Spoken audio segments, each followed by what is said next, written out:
be fair. Let us also be fair. There's no one at jail. And I'm Prasad, let it be fair. You promised in your campaign, in your extract of a campaign manifesto, you were going to amend that production chain agreement because we don't know what's making deal. 3.5 years later, you have not changed a word. You have not changed a dot. You know why? Because the deal's sweet to fund all of your projects. Let us be fair. Sanctity of contracts. We have now gone behind that sacred veil.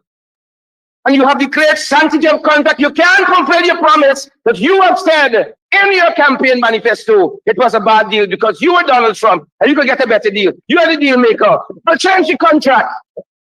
Stand on your promises and fulfill your promises in that campaign manifesto. Amend the contract. Get a better deal. Let us do that. Don't hide behind sanctity of contracts. When you got into office, Jill, there were already studies on your desk for the gas to shore project, far below the price you're not prepared to pay for it. It is a perfect deal you have set up. You can get manure, and you can get this and that. The only thing you can't get is investors. Why it hasn't started as yet? The Demerara Harbour Bridge. Wasn't the studies already done? Let us be fair, Bishop. If we have no interest in putting a new harbour bridge there, what would you? Were just wasting time doing studies? But that is how projects are done. The money was there. The studies were already done. And if we want to be fair, that area where that road now runs, the new access road of the East Bank, since in the 1970s, those were on the cards. I have lived in South Randolph for 30 years of my life. Lived on the shopping plaza, understood poverty. You know what's the building on the right as you approach the Jumbie Board? Do you know what's the building on the right? Honorable Member Sonia Pirag?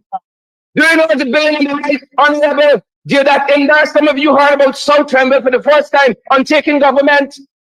Don't come around, it's funny. Don't come around, it's funny. That area on the right there, Bonnet Hill. If you've lived in South, you know that there's a ranking. Don't come around me funny. And on the left of that, what a Chinese restaurant is now a dwelling place. What a Chinese restaurant at the corner of Greenheart Street. And I've known all my life that road is dedicated to a highway. And that's why that land was never occupied. We didn't have the money to do it. Let us be fair. You didn't just swoop down and build that road in 3 years. The plans were already there. Let us be fair.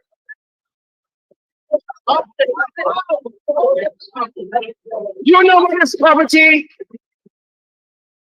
Do you know what's poverty in this house? Poverty is going to the shop in East Randolph under the PVP government, and you buy a tennis roll, and the shopman's sorry for you, he dabbled butt in it. You buy $40 in milk, and they give you a spoon of sugar. Do you know what's poverty in this country? You know what's poverty? Some of you learned about East Randolph and Back Circle and Zenith when you came into government just now. Never visited those areas before. Give us a break in this government. We sat down and we craft a plan for the oil sector. In the production chain agreement, we had an enemy at the gate in Venezuela. We tried to fend them off, taking that matter to the ICJ with the signing bonus. Where were you in defense of this nation? Where were you? Huh? Where were you? So we've had that. We've had that. I heard the honorable member talk about the boardwalk. Let us be fair. I sat in City Hall when the Ministry of Infrastructure came and did the consultation for that boardwalk. Hold on. And to show you where we are, that boardwalk was not the only project, that was part of the project.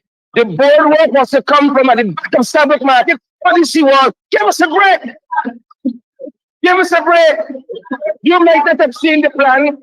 You might not have heard anything, but we were busy working, fending off of government, foreign, and domestic. and trying to move this country forward. I want us to be fair in the National Assembly. The 2024 budget, Mr. Speaker, it hit different.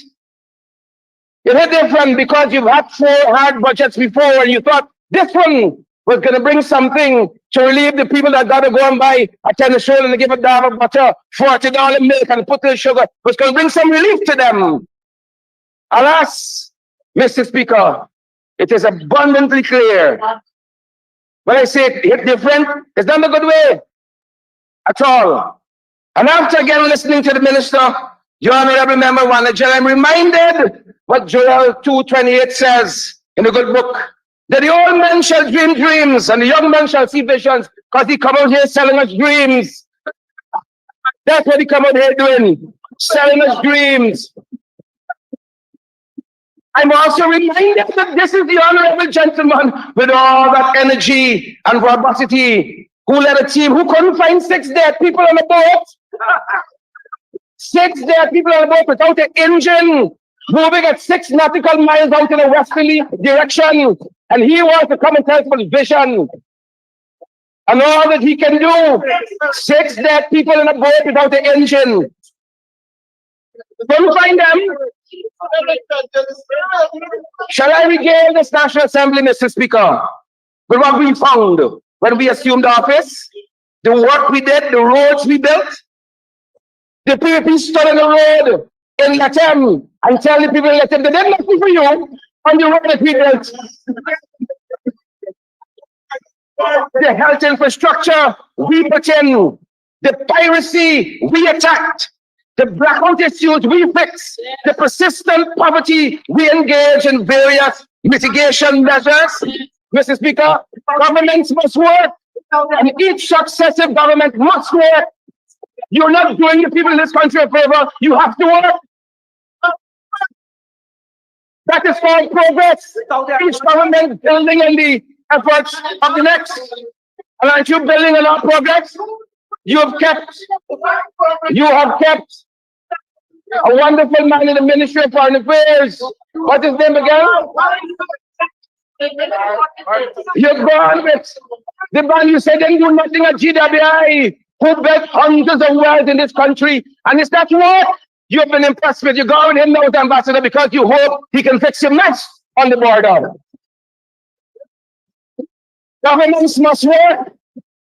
And don't come here trying to tell us we didn't do anything. Let me tell you what we met, Mr. Speaker.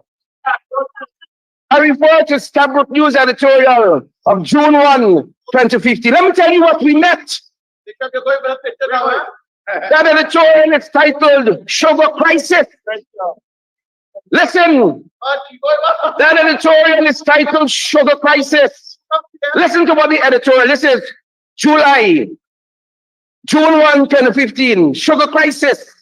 We just come into government. The mayor of that year, was it? The editorial reads, June 1, 2015. While the party has remained silent on the virtual bankruptcy of Gaisuko, declared last week by its handpicked CEO, Rajendra Singh, the sugar unions and the majority of workers in the industry will know the problems created over the last decade and have gathered momentum and now threatens the survival of the heavy indebted corporation. Stabrook News, June 1, 2015. The bankrupt Gaisuko. Instead of showing leadership, the editorial goes on, Mr. Speaker. Required over the last 10 years, the PPPC has opted for innumerable excuses, kept on returning to the same pool of its loyalists in a bid to return the sugar corporation to viability. 2015, June 1, Stabrook News declared Gaisuko bankrupt. And yet you come here and you preach that we fail the industry. We were cleaning up your mess. That is what we were doing. And let us be honest. Kwame, the honorable member, who closed Diamond Sugar Estate? Where those houses stand in Diamond was lush green cane field. Who closed the Diamond Sugar Estate? And we bought for sugar. Let us be honest. Starbuck News, Wednesday, March 2010. Listen to the article. Listen to the article. Starbuck News, March 10. Right? March 10. It says here, who closed the estate? Over 400 sugar workers staged an early morning protest at Plantation Diamond after Gaisuko failed to respond to letters seeking severance pay for workers who are to be transferred to other estates. 2010, the PPP closed the Diamond Estate. Who closed the LBI estate in 2011? Don't come to us funny. I feel you are saviors of the sugar industry. Then you have been the undertakers. Don't do it. Don't come along us funny like that. Who closed the LBI estate? The facts are stubborn things. And we know the rest, Mr. Speaker. The APNIL AFC was on a course to right-size the industry. The PPP acknowledged that by their own actions, closing Diamond Sugar Estate, closing the LBI Sugar Estate. Let us be honest with the citizens of this country. Mr. Speaker, budget 2024 hit different. The words of our late, in the words of the Honorable Vincent Jordan, everywhere, the faces of Auntie Betty in Port Morant, Uncle John in New Amsterdam, Brother John from Cameroon. Can't catch yourself yet, Mr. Speaker, because 2024 budget, it hit different. But stay calm, Guyana. The APNIL AFC is here. My colleagues laid out skillfully, articulately, methodically, and with coherence the arguments that should give pause to any government that demonstrates care and concern and enjoys a one-seat majority in the National Assembly. Honourable member demonstrating some care and concern, I'll ask for 5 minutes for you. Thank you very much. Thank you. Mr. Speaker, I do request, like the Honourable Sodi Prime, that the Honourable be given 30 minutes to complete his presentation. But we'll accept 5 minutes, sir. Honourable Gracious, thank you very much. Gracious Duncan, Thank you very much. you have 5 minutes to conclude from now. Mr. Speaker, if we continue on this course, this is going to be a runaway constitutional government that continues in every stretch to break down the guardrails of democracy. Mr. Speaker, the government's amendment to the Fiscal Management and Accountability Act were deemed unconstitutional. The Honourable Member Onij Waljan's initial appointment as a minister in this House was deemed unconstitutional. The appointment of the parliamentary secretaries in this House was deemed. The DPP's power to direct magistrates, the arbitrary imposition of Haitians from traveling to Guyana. That's the kind of government we have if we don't rein them in. We have a plethora, a litany of other cases of an unconstitutional government that cannot be said to be on the right course. We have to change course, Mr. Speaker, because we're heading in the wrong direction. Housing watcher, Mr. Speaker. Let me turn my attention there quickly. In true PPP fashion, you know, you wait till the last 3 minutes and then you stick in something there.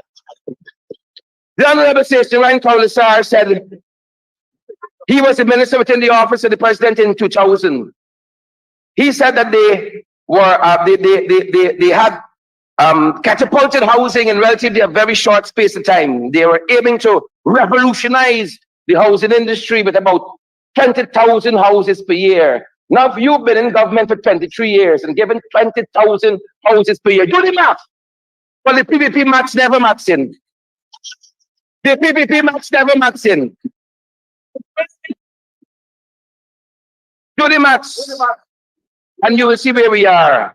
We travel this country, Mr. Speaker, in closing up. And when we listen to the presentation, for instance, of the Honorable Minister of Foreign Affairs, we're frightened. What a beauty. We were there in Region 1 at Mbatero, Mr. Speaker. You have to look the citizens there in the eyes an enemy at the gate in Venezuela, and they ask you what's happening. Went to Imbatero, went to Yarakita, not a government minister inside, everybody frightened. The honorable Vice President himself said it sounds as though Delcy's going to be in Georgetown next week. They were frightened. They're asking us in Imbatero what's happening, because we joined with them in solidarity on the Venezuelan issue. We said the government got this. They never showed up at Imbatero, and the rest is history, Mr. Speaker. They've never had to look people in the eye who are fearful for their lives. And when we listened and hope for a glimmer, a sliver of hope in the Foreign Affairs Minister, we still waiting. No housing project is going on in Region 1, save Pukrit, which was started under the APNU AFC.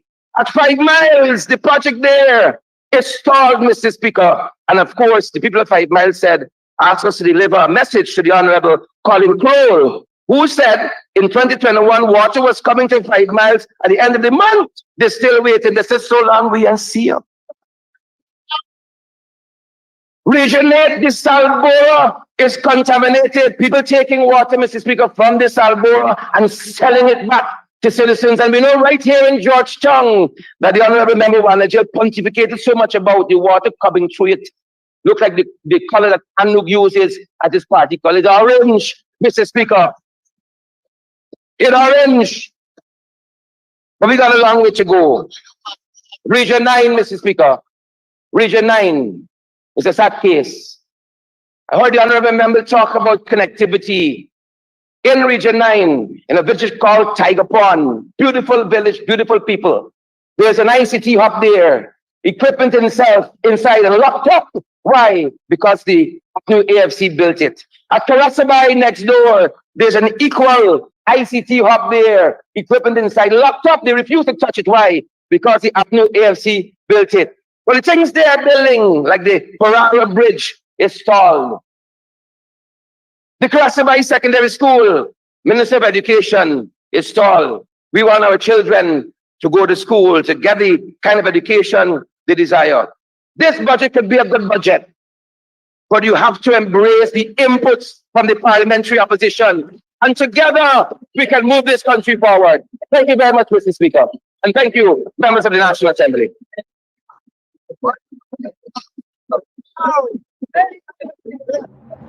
Thank you very much, gracious